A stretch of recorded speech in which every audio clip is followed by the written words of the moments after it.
Today we are going to read If Jesus Came to My House by Joan, Gayle Thomas, originally printed in 1951.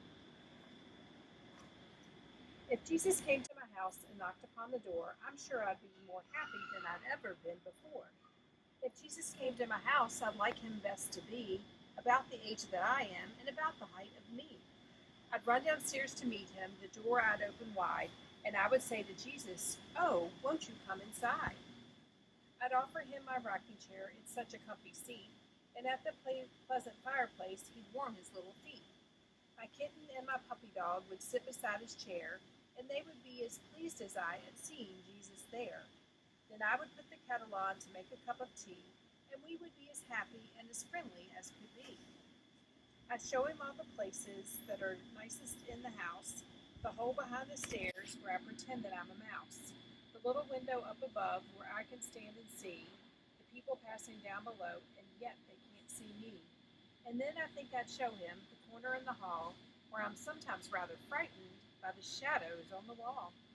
I always have to hurry when I'm going past at night, but hand in hand with Jesus, I'd be perfectly all right. I'd show him round the garden and ask him please to bless the seeds that I have planted, the peas and watercress. And if the flowers I'd planted were blooming on that day, I'd pick a bunch of all the best for him to take away.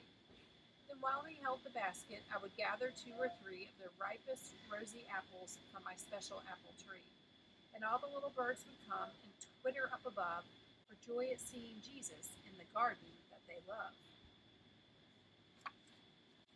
And then we'd play with all my toys, my nicest toys, of course, and he should have the longest ride upon my rocking horse. And with my bricks I'd build for him a palace of his own, and he should be the little king and sit upon the throne. And when we'd done, we'd stack the toys all neatly on the shelf, but first I'd let him choose the best and keep it for himself.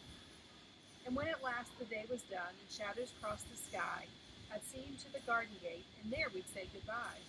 And he'd perhaps say, "Thank you for a lovely afternoon," and I would say, "I do so hope you'll come back very soon."